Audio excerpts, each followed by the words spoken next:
नमस्कार और the deep dive में आपका स्वागत है। नमस्कार। आज हमारे सामने एनसीईआरटी विज्ञान की एक बहुत ही कह सकते हैं दिलचस्प चुनौती है। ग्राफ्स। हाँ, गति यानी मोशन चैप्टर के ग्राफ। हमारे पास कक्षा 9 और 10 के लेवल के कुछ 20 सवाल हैं। और ये सवाल सिर्फ स्कूल के लिए नहीं बल्कि कॉम्पिटिटिव एग्जाम्स के लिए भी बहुत जरूरी है। बिल्कुल। तो आज हम इसे एक क्विज सेशन की तरह करेंगे। मैं सवाल पूछूंगा और आप ना सिर्फ सही जवाब बल्कि उसके पीछे की फिजिक्स भी समझाएंगे। जरूर।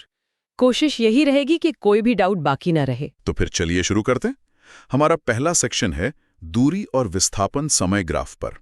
Okay, ST graphs. पहला सवाल, विस्थापन समय यानी डिस्प्लेसमेंट टाइम ग्राफ का ढाल, उसका स्लोप क्या दिखाता है? आपके विकल्प हैं ए त्वरण, बी वेग, सी दूरी या डी बल। इसका सही जवाब है बी वेग यानी वेलोसिटी। और ये क्यों है? देखिए, किसी भी ग्राफ में जो स्लोप होता है उसका एक ही मतलब है, वाई एक्सिस वाली चीज एक्स एक्सिस के मुकाबले कितनी तेजी से बदल रही है। अच्छा। तो यहाँ वाई एक्सिस पर है विस्थापन और एक्स एक्सिस पर है समय। तो स्लोप हुआ विस्थापन में बदलाव की दर। और फिजिक्स में उसे ही वेग कहते हैं। बिल्कुल, उसे ही हम वेग कहते हैं। बहुत बढ़िया।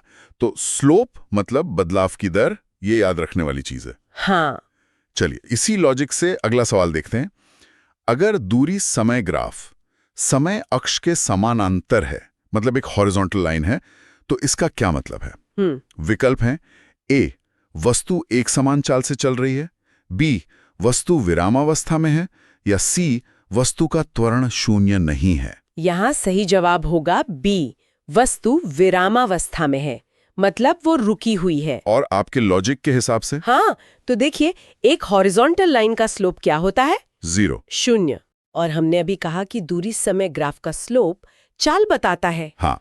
तो अगर स्लोप शून्य है तो चाल भी शून्य होगी। मतलब समय तो बढ़ रहा है पर दूरी अपनी जगह से हिल नहीं रही। सही पकड़ा, गाड़ी जहां थी वहीं खड़ी है। बिल्कुल सही। चलिए अब गाड़ी को चलाते हैं। सवाल नंबर 3, एक समान गति यानी यूनिफॉर्म मोशन के लिए दूरी समय ग्राफ कैसा होता है? अच्छा, यूनिफॉर्म मोशन। हाँ, ए एक वक्र रेखा मतलब कर्व्ड लाइन, या बी मूल बिंदु से गुजरने वाली एक सीधी तिरछी रेखा। इसका सही जवाब है बी, मूल बिंदु से गुजरने वाली एक सीधी तिरछी रेखा। सीधी रेखा क्यों? क्योंकि एक समान गति का मतलब ही है कि चाल स्थिर है, कांस्टेंट है। मान लीजिए कोई कार हर सेकंड में ठीक 10 मीटर चल रही है, न कम न ज्यादा। तो जब आप इसका ग्राफ बनाएंगे तो आपको एक सीधी लाइन मिलेगी जिसका झुकाव हर जगह एक जैसा होगा। और यही एक जैसा झुकाव या ढाल बता रहा है कि चाल स्थिर है। बिल्कुल ठीक है, मतलब सीधी रेखा का मतलब है स्थिर चाल, पर असल जिंदगी में तो ऐसा कम ही होता है। हाँ, ट्रैफिक जो होता है। तो चौथा सवाल इसी से जुड़ा है। असमान गति यानी नॉन यूनिफॉर्म मोशन को दिखाने वाला दूरी समय ग्राफ कैसा होता है? सीधी रेखा या वक्र रेखा? इसका उत्तर होगा बी, वक्र रेखा। वक्र रेखा मतलब कर्व्ड लाइन। जी, क्योंकि अगर गति असमान है तो मतलब चाल लगातार बदल रही है। और चाल का मतलब है ग्राफ का ढाल। सही कहा।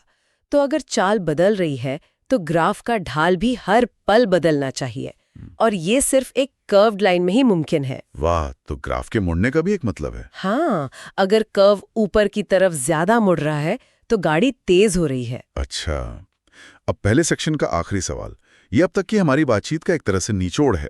ओके। दूरी समय ग्राफ का ढाल जितना अधिक होगा, वस्तु की चाल उतनी ही होगी, कम या अधिक? इसका जवाब तो अब साफ है, बी, अधिक। अधिक? ये एक सीधा संबंध है। ज्यादा ढाल मतलब ज्यादा खड़ी रेखा। और ज्यादा खड़ी रेखा का मतलब है कि कम समय में ज्यादा दूरी तय हो रही है। बिल्कुल, और वही तो तेज चाल की परिभाषा है, ज्यादा ढाल ज्यादा चाल। बेहतरीन। तो सेक्शन ए पूरा हुआ। अब बात करते हैं त्वरण की, यानी एक्सेलरेशन। हाँ, अब हम आते हैं वेग समय ग्राफ पर, वीटी ग्राफ्स। तो सवाल नंबर 6, वेग समय ग्राफ का ढाल या स्लोप क्या बताता है? विकल्प हैं ए विस्थापन या बी त्वरण। यहाँ भी हम वही बदलाव की दर वाला नियम लगाएंगे। अच्छा। वीटी ग्राफ में वाई एक्सिस पर वेग है और एक्स एक्सिस पर समय।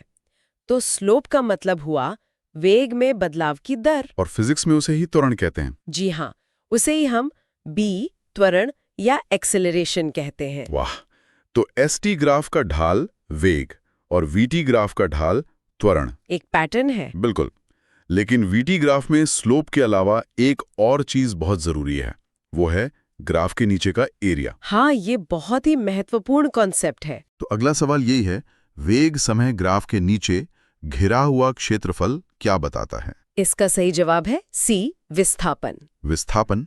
एरिया से दूरी कैसे पता चलती है? ये थोड़ा जादुई लगता है, पर है बहुत आसान। बताइए। मान लीजिए आप 60 की स्पीड से 2 घंटे तक गाड़ी चलाते हैं। कितनी दूर जाएंगे? 120 किलोमीटर। मैंने स्पीड को टाइम से गुणा कर दिया। बिल्कुल, ग्राफ का एरिया भी यही करता है, वो लंबाई और चौड़ाई को गुणा करता है, जो यहाँ वेग है और समय है। तो वेग गुणा समय हुआ विस्थापन। ये एनालॉजी बहुत अच्छी थी, बात बिल्कुल साफ हो गई। चलिए त्वरण पर वापस आते हैं। सवाल नंबर 8, एक समान त्वरण मतलब यूनिफॉर्म एक्सेलरेशन के लिए वेग समय ग्राफ कैसा होगा? ये सवाल भी पिछले पैटर्न पर ही है। एक सीधी तिरछी रेखा। बिल्कुल सही। ए एक सीधी तिरछी रेखा। क्यों? क्योंकि एक समान त्वरण का मतलब है कि वेग एक स्थिर दर से बदल रहा है, और क्योंकि वीटी ग्राफ का ढाल त्वरण को दिखाता है, तो स्थिर त्वरण के लिए हमें एक स्थिर ढाल वाली रेखा चाहिए। और वो होती है एक सीधी तिरछी रेखा। एग्जैक्टली। और अगर त्वरण शून्य हो तो मतलब एक्सेलरेशन हो ही ना। तो सवाल है, यदि वेग समय ग्राफ समय अक्ष के समानांतर है तो त्वरण कितना होगा? तो इसका सही जवाब है बी, 0। शून्य क्यों?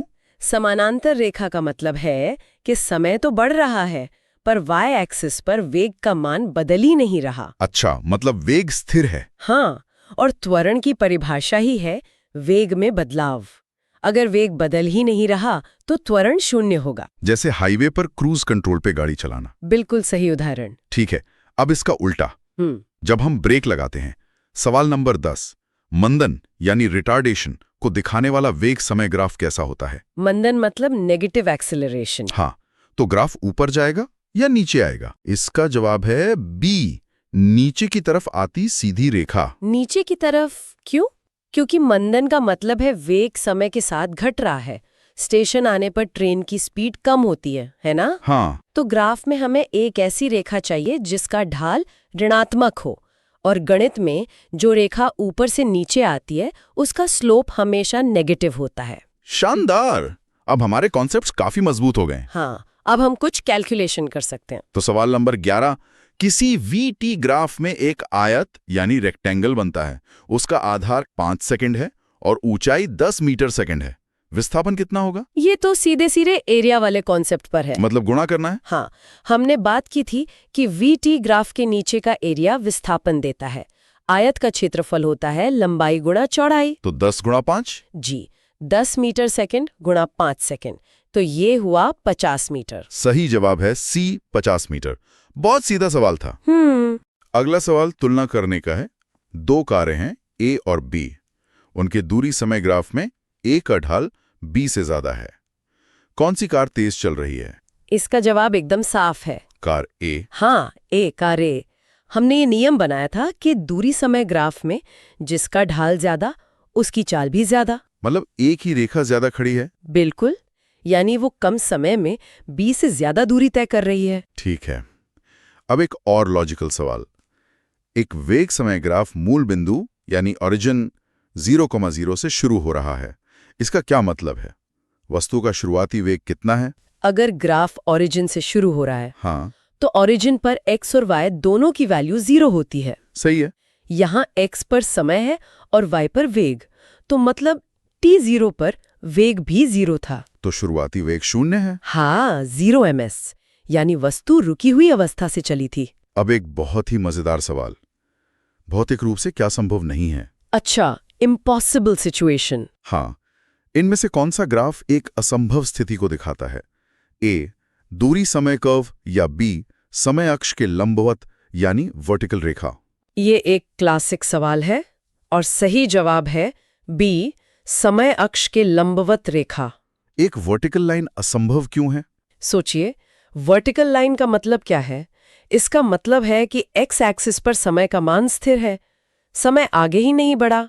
और उसी एक पल में वाई एक्सिस पर दूरी का मान 0 से लेकर अनंत तक सब कुछ हो गया।